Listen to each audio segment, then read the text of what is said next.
जहां नीट परीक्षा में फर्जीवाड़ा सामने आया है। पुलिस ने 30 लोग को इस मामले में गिरफ्तार किया है। 9 मुन्ना भाई गिरफ्तार किए गए हैं। बायोमेट्रिक कर्मी समेत कई लोग शामिल हैं। गिरफ्तार सभी लोगों से पूछताछ जारी है। एक मेडिकल छात्र भी इसमें शामिल है। तो पुलिस ने 30 लोगों की गिरफ्तारी की है और इन 30 लोगों में 9 मुन्ना भाई है। इसके साथ साथ बायोमेट्रिक कर्मी है। बता दें कि नीट परीक्षा में बड़ा फर्जीवाड़ा हुआ, जहां पर कैंडिडेट्स की जगह पर जो सॉल्वर थे वो उतारे गए थे और इसके साथ साथ कई और बड़े खुलासे भी हुए हैं कि जो कई ट्रांजैक्शन हैं वो भी किए गए थे। और इस पूरे एग्जाम को लेकर के एक बार फिर से सवाल खड़े हुए हैं। हालांकि त्वरित एक्शन हुआ है, तुरंत कार्रवाई की गई है और इस पूरे मामले में अब गिरफ्तारियां भी हुई है। तो नीट यूजी की दोबारा परीक्षा में फर्जीवाड़ा पर एनटीए के डीजी अभिषेक सिंह ने बड़ा बयान दिया। उन्होंने कहा कि बिहार के लखीसराय से कुछ मामले सामने आए। कुछ मामलों में छात्र मोबाइल फोन अंदर ले जाने की कोशिश कर रहे थे, कोई किसी और की जगह परीक्षा देने की कोशिश कर रहा था। हमारी सभी सुरक्षा व्यवस्थाओं का मकसद ये पक्का करना है कि कोई भी गड़बड़ी न कर पाए, वे पकड़े जाएंगे। Like the government has already accepted the recommendation of the high level committee for going for a computer based testing examination. So we'll very soon doing a thorough analysis, stakeholder discussion and finalization of the plan for the next year's examination, which will be done in a computer based test, but that requires planning at another level. So we are already on the job. We started UGC NET today. So once this cycle of examinations is over, we'll be announcing the plans for the next year's NEET examination. वहीं NEET UG re examination पर अभिषेक सिंह ने कहा कि सरकार ने computer आधारित परीक्षा कराने के लिए हाई लेवल कमेटी की सिफारिश पहले ही मान ली है। हम बहुत जल्द अगले साल की परीक्षा के लिए पूरी जांच पड़ताल करेंगे, स्टेक होल्डर से बातचीत करेंगे और योजना को अंतिम रूप देंगे जो कंप्यूटर आधारित टेस्ट के तौर पर होगी। साथ ही उन्होंने कहा कि नीट यूजी री एग्जामिनेशन के नतीजे भी जल्द ही जारी किए जाएंगे। Like the government has already accepted the recommendation of the high level committee for going for a computer based testing examination. So we'll very soon doing a thorough analysis, stakeholder discussion and finalization of the plan for the next year's examination, which will be done in a computer based test, but that requires planning at another level. So we are already on the job. We started UGC NET today. So once this cycle of examinations is over, we'll be announcing the plans for the next year's NEET examination.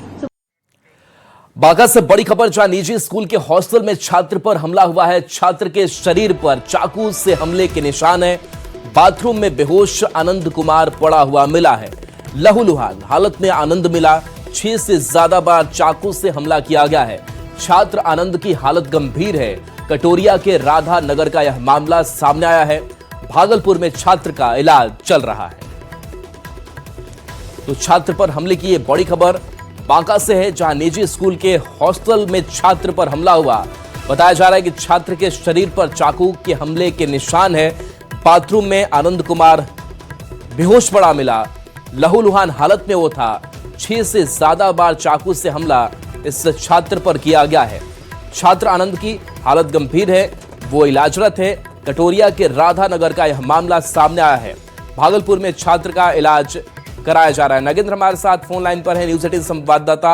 Nagendra, आखिर किसने ये चाकू से छात्र पर हमला किया? छात्र की स्थिति कैसी है? देखिए, अभी तक तो ये पता नहीं चल पाया है कि कारण क्या है। लड़का वहाँ, ये आवासीय विद्यालय है, केरला माउंट केरला आवासीय विद्यालय। यहाँ पे कुछ बच्चे, क्षेत्र के कुछ बच्चे रहते हैं और ये बताया जा रहा है कि आहले सुबह की घटना है और बच्चे को जब देखा गया कि बेहोश है तो उसके बाद तत्काल उसको हॉस्पिटल में पहुंचाया गया, लेकिन घटना के बारे में कोई जानकारी नहीं है। हॉस्टल का जो और स्कूल का निदेशक है वो फरार है और स्कूल के प्रिंसिपल का कहना है कि जब हमें जानकारी मिली बच्चों को द्वारा दिया गया, क्योंकि स्कूल की प्रिंसिपल हॉस्टल नहीं रहती है तो हॉस्टल भेजवाने की बात कर रही है, लेकिन कारण क्या है और उसके जो सबसे बड़े जिम्मेवार निदेशक हैं वो फरार हैं, इसलिए अब तक कोई जानकारी नहीं मिल पाई है। फिलहाल मामले की जांच पुलिस कर रही है। पुलिस भी कुछ विशेष नहीं बता रही है। जी, चलिए, शुक्रिया इस अपडेट के लिए आपका। खबर दानापुर के नौबतपुर से है, जहां भेलूरा गांव में 2 डांसर के साथ सामूहिक दुष्कर्म मामले में पुलिस की कार्रवाई तेज हो गई है। इस मामले में पहले एक और अब 2 अन्य आरोपियों की गिरफ्तारी के बाद अब तक कुल 3 आरोपी पकड़े जा चुके हैं। हालांकि मामले में नामजद अन्य आरोपी अब भी फरार बताए जा रहे हैं। मामले की गंभीरता को देखते हुए पुलिस ने एसआईटी का गठन किया है, जो लगातार अलग अलग जगहों पर छापेमारी कर रही है। फुलवारी शरीफ डीएसपी 2 ने बताया कि दोनों पीड़िताएं झारखंड की रहने वाली हैं और पटना के मीठापुर में रहकर काम करती थी। आरोपियों ने उन्हें वहां से बुलाकर घटना को अंजाम दिया। पुलिस ने इस मामले में एफआईआर दर्ज कर जांच शुरू कर दी है। गिरफ्तार आरोपियों से पूछताछ जारी है और फरार आरोपियों की तलाश के लिए लगातार अभियान चलाया जा रहा है। 2026 को नौबतपुर थाना को एक सूचना मिली कि 2 महिलाओं के साथ सामूहिक दुष्कर्म की घटना घटित हुई है। इस संबंध में दोनों महिला का बयान दर्ज कराते हुए नौबतपुर थाना अंतर्गत प्राथमिकी दर्ज कराई गई है तथा एफएसएल टीम को घटनास्थल पर बुलाकर आवश्यक साक्ष्य संकलन किया गया है। इस संबंध में एक विशेष टीम का भी गठन किया गया है ताकि इसका अग्रतर अनुसंधान किया जा सके तथा उप टीम द्वारा लगातार छापेमारी की जा रही है। एफआईआर में जो है 3 नामजद किया गया है तथा अन्य 10 को अज्ञात के विरुद्ध इसमें प्राथमिकी दर्ज कराई गई है दोनों महिलाओं के द्वारा। और महिलाओं का इस संबंध में चिकित्सीय जांच कराते हुए माननीय न्यायालय में भी बयान दर्ज कराया जा रहा है और इस पर लगातार एसआईटी द्वारा छापेमारी की जा रही है। नौबतपुर थाना क्षेत्र के भेलूरा गांव में 2 नर्तकियों को बुलाया गया। दोनों बहनें थी, झारखंड से आई थी और उसके साथ गांव के ही लगभग 13 लोगों ने एक के बाद एक दुष्कर्म की घटना को अंजाम दिया। ये नौबतपुर थाना है और इसी थाना क्षेत्र में घटना घटित हुई है और इसमें जो नामजद हुए हैं उनमें से 3 गिरफ्तारी की बात सामने आ रही है, लेकिन अभी और गिरफ्तारी के लिए छापेमारी की जा रही है। ये लगातार पुलिस छापेमारी में लगी हुई है और इस मामले से जुड़े सभी लोगों को तलाश कर रही है। इस मामले में मुन्ना ने ही जो है बुलाया था झारखंड से 2 नर्तकियों को तिलक समारोह में नृत्य करने के बहाने और उसके बाद बंधक बना करके उनके साथ दुष्कर्म की घटना को अंजाम दिया गया। इस मामले में मुन्ना और उसके चचेरे भाई सूरज के साथ भानु और उसके दोस्तों को नामजद बनाया है और 3 अज्ञात लोगों पर मामला दर्ज किया है और पुलिस इस मामले में अब आगे की कार्रवाई में जुटी हुई है। एफएसएल जांच करवाई है और इस मामले में और भी तथ्य जुटाने के लिए जो दोनों नर्तकी थी उन्हें मेडिकल के लिए भेजा है। मेडिकल कराने के बाद और भी जो है इसमें साक्ष्य जुटाए जाएंगे और पुलिस इसमें आगे की कार्रवाई करेगी। फिलहाल इसमें गिरफ्तारी के लिए लगातार छापेमारी की जा रही है। नौबतपुर से न्यूज़ 18 के लिए अमरजीत शर्मा। आरा में 17 जून को पुलिस एनकाउंटर में भरत भूषण तिवारी की मौत का मामला 6 दिन बाद भी शांत होता नहीं दिख रहा है। पुलिस की भूमिका को लेकर लगातार सवाल उठ रहे हैं और मामला अब सुप्रीम कोर्ट तक पहुंच गया है। एनकाउंटर की निष्पक्ष जांच और पीड़ित परिवार को इंसाफ के लिए सुप्रीम कोर्ट में 2 याचिका दायर की गई हैं। पहली याचिका वकील नरेंद्र मिश्रा ने दायर की है, जबकि दूसरी याचिका वकील विशाल तिवारी ने लगाई है।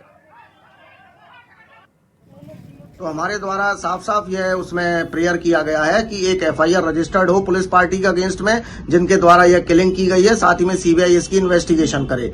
और यह मामला अत्यंत गंभीर है क्योंकि ये पुलिस पे सवालिया निशान खड़ा करता है कि किस तरह से एक आदमी को, जो कि ना कोई अपराधी है ना ही उसका कोई ऐसा कृत्य रहा, और उसको एनकाउंटर में मार गिराया गया। देखिए, न्यूज़ 18 पर भरत के माता पिता ने एनकाउंटर की पूरी कहानी बताई और दोषी पुलिसकर्मियों के लिए फांसी की मांग की। मां ने कहा कि जानबूझकर पुलिस ने उनके बेटे की हत्या की, सरेंडर का कोई मौका नहीं दिया।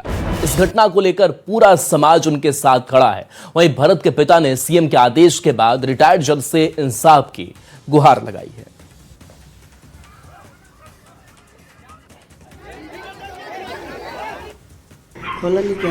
डायरेक्ट पूरा फोर्स आई रहे, डायरेक्ट हमारे घर में ढुक गई। ढुक के कहलस कि तब भारत भूषण कहलन कि घर में का बहरी चलिए, बहरी चल के बात कर लीजिए। घर में कौन सी बात कर लीजिए, बाहर चलिए। बाहर इंस्पेक्टर साहब के बैठावल गई कि बैठिए, भारत भूषण कहलन बैठिए, या बात करे लगल। नहीं, हिम्मत रखी चाची, हिम्मत रखी, हिम्मत रखी, हिम्मत रखी। ओकरे बाद घेरे लगल स्टैंड गए लेके, ओकरे पंगुरी धक चारों तरफ से घेर लिया लोग। हम देखनी कि अब खतरा बा, हम आगे खड़ा हुए नहीं सामने। बेटा के रक्षा में रवा खड़ा हो गई। हाँ भैया आगे बीच में खड़ा हुए। इंस्पेक्टर साहब से कोनो गलती हुई चाहे कुछ भइल हुई भारत भूषण से इंस्पेक्टर साहब ले जाई। ये तो समाज सेवा कर लें, इनका से गलती तो कुछ हो ही ना। समाज सेवा खातिर रवा थी कैले बनी होता ना, तबाह कैले बनी लेके के रवा ले जा सके ना, बाकी जान न मारत। मतलब ये डर रहे कि इनकर हत्या कर दी पुलिस। हाँ वही दिन मार दिले रहे थे।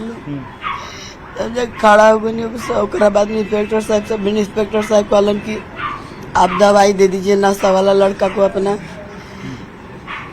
दवाई देवे खातिर क्या है कहले? नशा वाला दवाई दे दीजिए, हम लोग पकड़ के ले जाएंगे आपको लड़का को। तो पहले तो दवाई वाई चलत रहे इनका? ना कुछ ना कुछ ना, नशा वाला दवाई का लेके आ रहे इंस्पेक्टर साहब ना। कहलन की खोजिए कहीं हमारा कुछ नहीं क्या मिलत, हम अपना लड़का को दवाई नहीं देंगे। नशा वाला कुछ हो जाए तो क्या करो, हम ना देनी दवाई। अलन इंस्पेक्टर साहब फिर अलन 2 बजे के दिन में कहलन की नशा वाला दवाई दिए, कहनी ना हम ना दें। मतलब उसी दिन दोबारा फिर? हाँ फिर 2 बजे ओकरा बाद कहा तरन चैलेंज करके कि आपको मारेंगे, आपको पति के, आप छोटा लड़का को मारेंगे गोली से, तब भरत तिवारी को मारेंगे, सब मार के तब एथी करेंगे आपको। हमने के थोड़ा दूर हट के बाकी हमारा सामने हमारा लड़का को हेजा गोली लागल मार ठेवना में। ओकरा बाद 2 गोहे में और ओकरा बाद गाड़ी में ले जाके सटा के हेजा मारल बा गोली से। ओकरा बाद हेजा मारल बा, ओकरा बाद काम खत्म, मर गेल गाड़ी में लेके। तो रोमा क्या चाहता नहीं अब? हम चाहता नहीं फांसी, बस हमारा जे मरले बा जेकर हाथ बा ओकर फांसी होके के चाहिए। लेकिन मुख्यमंत्री जी तो अब जज से जांच करावे के बात करने आदेश दिले हैं, उम्मीद बा कि न्याय मिली? अब मुख्यमंत्री पर हमारा उम्मीद नहीं है कुछ ना, विश्वास नहीं है। काहे कि वो बोलले बड़ा मुख्यमंत्री। हाँ उनको हाथ बा। आप भी लंबे समय तक अपने वर्दी आपने पहना, पुलिस में सेवा की, क्या लगता है पुलिसिंग जो है वो सही दिशा में हुई है? ऐसा तो हम कभी नहीं देखे। ऐसा बाप गया वहाँ सूचना देने के लिए कि मैंने आप लोग किस तरह से क्या बात है समझने के लिए। हमारे बेटा का तो ऐसा तो कहीं नहीं घटना किया है, ना कभी हुआ है। बात क्या है कि ठीक है बैठिए थाना में। अब थाना में बैठा के हमको दिन भर रखा, इसी क्रम में क्या हुआ किधर क्या हुआ हम विशेष इसके आगे हम नहीं बचा, स्थिति में हम नहीं है। अच्छा, आपके बेटा ने भरत ने जो है इनलीगल हथियार खरीद के रखा था, इसकी जानकारी थी आपको? सर हम लोग कभी देखे नहीं थे सर, अगर देखे रहते हम आज तक नजर से नहीं, तो उस दिन हम देखे कि इस तरह के हरकत हम तो कभी नहीं देखे हैं। जो भी है 1 दिन पहले का ही है, ऐसा पहले कभी नहीं हुआ है। ठीक है, वो अपराधी थे नहीं, अपराधी बनाया गया है, हमारी निकम्मी सरकार बनाई है। लेकिन इनलीगल हथियार रखना भी तो एक जुर्म है ना, तो उन भाई को तो समझाते। वो तो मैं मानता हूँ कि जुर्म है, लेकिन ऐसा कोई जुर्म नहीं था उनका कि मतलब आप उनकी हत्या कर दें। बिल्कुल। दिघियारा में भरत तिवारी के एनकाउंटर को लेकर कई सवाल उठ रहे हैं। ऐसे में न्यूज 18 की टीम ग्राउंड जीरो पर पहुंची, जहां 17 जून को पुलिस ने भरत तिवारी का एनकाउंटर किया था। एनकाउंटर को लेकर चश्मदीदों ने जो कहानी बताई, वो पुलिस की कार्रवाई को भी सवालों के कटघरे में खड़ा करता है। बताते ये चले कि भरत तिवारी जो है जब यहाँ पे मौजूद था, पुलिस से उसका संवाद चल रहा था, तो दूरी जो थी वो महज 28 कदम की दूरी थी, और यहाँ पे डीएसपी जो है अपने दल बल के साथ गाड़ी लगा के संवाद कर रहे थे। और भरत तिवारी जो है वो कितनी दूरी पे था वो हम बताते हैं। तो देखिए 1 कदम, 2, 3, 4, 5, 6, 7, 8, 9, 10, 11, 12, 13, 14, 15, 16, 17, 18, 19, 20, 21, 22, 23, 24, 25, 26, 27 और 28 यहाँ पे जो है वो भरत तिवारी खड़े थे। हाथों में उनके पिस्टल था और चारों तरफ से पुलिस फोर्स जो है वो मोर्चा संभाली हुई थी। जो डीएसपी की गाड़ी थी वो 1 पॉल के डिस्टेंस यानी कि 28 कदम की दूरी पर थी। लगातार भरत तिवारी जो है वो संवाद कर रहा था, और भरत तिवारी सिर्फ चाहता था कि यह जो गड्ढा जहां पे लोगों को रहने के लिए जमीन मुहैया कराया गया था, वो जमीन जो है ऊंची कर दी जाए, यानी कि गड्ढा को भर दिया जाए। और इसी मांग को लेकर के भरत तिवारी जो है वो अपनी आवाज लगातार बुलंद कर रहा था। उस दिन हम यही अपने मड़ई उड़ई लगा रहे थे, उस दिन वीडियो बनाते हुए आए, इधर से प्रशासन आई, वही बातचीत हुआ, मांगे। वीडियो बनाते हुए कौन है? भरत तिवारी। अच्छा। उधर से प्रशासन उनको चारों तरफ से घेर ली, उसके बाद बातचीत हुआ, हम लोग को मार के यहाँ से खेत दिया गया उधर। उसके पुलिस मारी? हाँ, पुलिस भी मारने लगी, नहीं हट रहे थे तो उसको एक दो थाप मारी, हम लोग को मतलब 3-4 जन को मारी, और उसके बाद यहाँ से हटा दी कि कहीं आप लोगों को भी गोली न लग जाए। इसी कारण मतलब हम लोग को उधर मार के खेत दिया, उसके बाद ही इनकाउंटर हुआ है। गाड़ी से आए भरत तिवारी, आ करके वहाँ खड़ा हुआ, तब तक थोड़ी देर के बाद देखा कि पूरा फोर्स आ गई, सब फोर्स एक्शन ले लिए, उधर तक ले इधर ले, आप ऐसे निशाना भिरा कर बढ़ते आए। आप वहीं से आवाज करते हैं जो भरत तिवारी तुम कहेगा वो हो जाएगा, लेकिन सिलेंडर बोल दो, यहाँ चले आओ। तो वहाँ से वीडियो बनाते, वहाँ से ऐसे आ गए भरत तिवारी, और उस लोग के सामने हथियार बिक दिए। बिक देने के बाद उन लोग आए तो उनका ये ऐसे सब जांच किए ये क्या है क्या नहीं। उसके बाद वो लोग पकड़ करके ले जाकर वहाँ पर पैर में गोली मारे, 3 फायर का हम लोग आवाज सुना।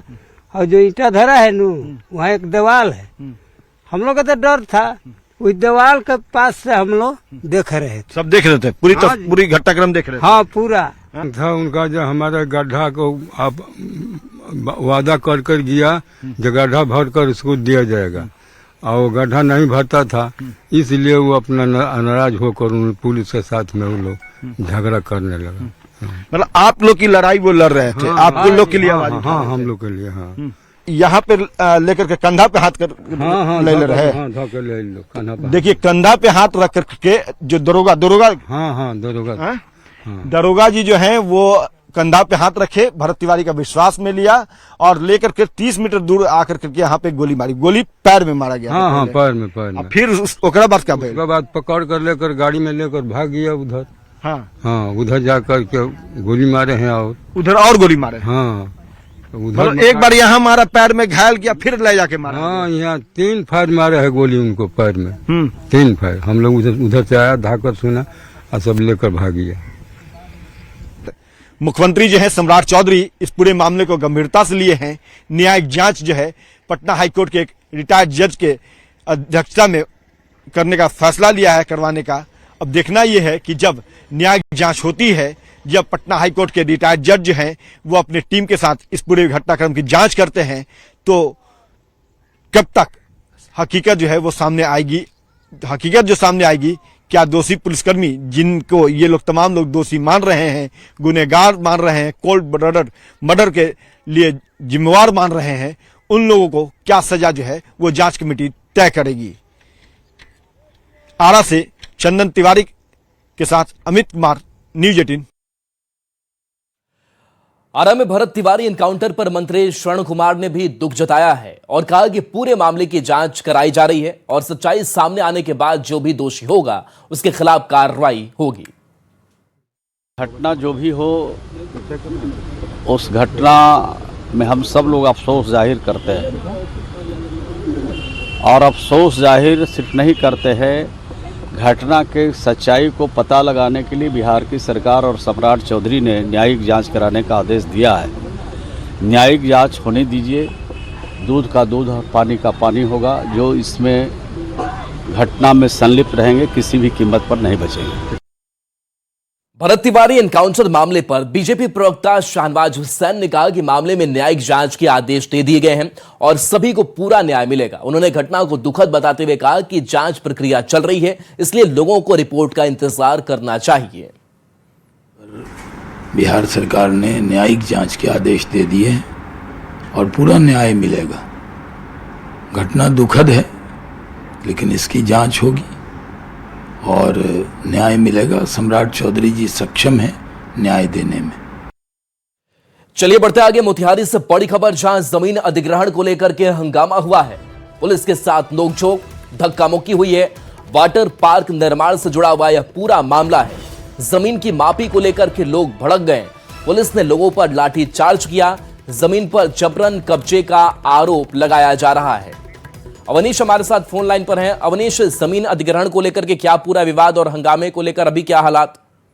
देखिए, मोतिहारी के पिपरा कोठी में वाटर पार्क थीम के आधार पर पार्क का निर्माण किया जाना है, जो राज्य सरकार के द्वारा प्रस्तावित है। लेकिन जो जमीन मालिक हैं, उन लोगों का आरोप है कि ये जमीन का मालिकाना हक मेरे पास है।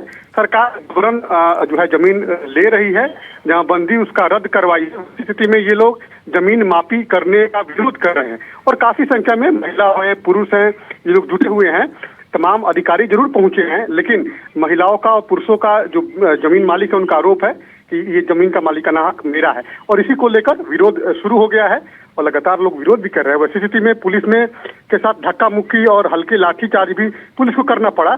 लेकिन फिलहाल अभी जो तस्वीरें हैं कि तमाम लोग अभी भी घटनास्थल पर मौजूद हैं।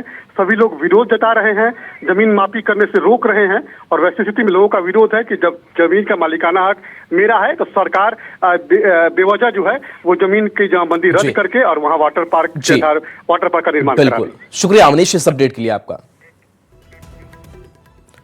और देखिए, सुपौल से बड़ी खबर, जहां श्राद्ध भोज के बाद 150 लोग बीमार पड़ गए हैं। दाल में मरी हुई छिपकली मिलने की चर्चा है।